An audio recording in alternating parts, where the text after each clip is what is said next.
Hey everyone, today I'm diving into the intense political drama unfolding within Zimbabwe's ruling party. Zanu PF, former independent legislator Themba Mliswa has some serious concerns, and trust me, you'll want to hear what he has to say. Alright, let's start with the basics. Zanu PF, the party that's been in power since Zimbabwe's independence, is currently experiencing a huge internal shake-up. Mary Mliswa Chikoka, recently elected as the provincial chairperson for Mashonaland West, is on a purging spree. She's targeting her rivals to solidify her power base, and things are getting messy. One of the big names caught in this turmoil is Bywell Mbiri, the Zvimba District Coordinating Committee chairman.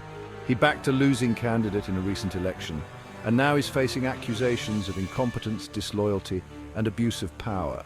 These accusations have led to chaotic scenes in meetings, highlighting the deep divisions within the party. But here's where it gets even more interesting. Themba Mliswa has warned against the resurgence of the Gamatox faction. For those who don't know, Gamatox was a faction that supported former Vice President Joyce Mujuru's bid to succeed the late President Robert Mugabe.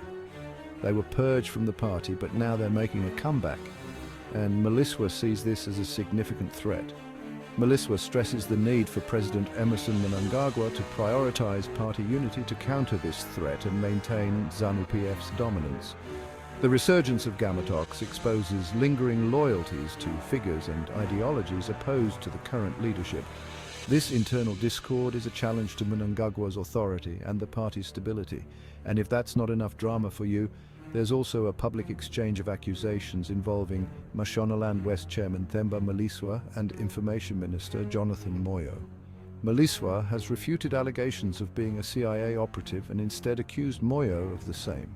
Analysts believe this is all part of a larger power struggle within the party, especially with the December Congress approaching, where the issue of President Robert Mugabe's successor will be a major focus.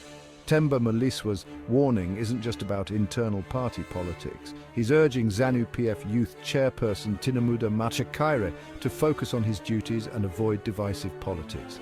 Machakaire has been denouncing Vice President Constantino Chiwenga, who's seen as the front-runner to succeed Mnangagwa. Mliswa's advice: focus on your assigned duties rather than engaging in divisive politics. The constant power struggles and infighting within ZANU-PF are not just a party issue, they have national implications. These internal conflicts divert attention and resources away from crucial areas like economic development, social welfare, and good governance. As long as ZANU-PF remains preoccupied with its internal divisions and securing its grip on power, Zimbabwe's overall development and the well-being of its citizens will continue to suffer. So, what's next for ZANU-PF? Will they manage to overcome these internal conflicts, or are we looking at more chaos on the horizon? Only time will tell. Make sure to like, comment, and subscribe for more updates on this unfolding story. See you next time.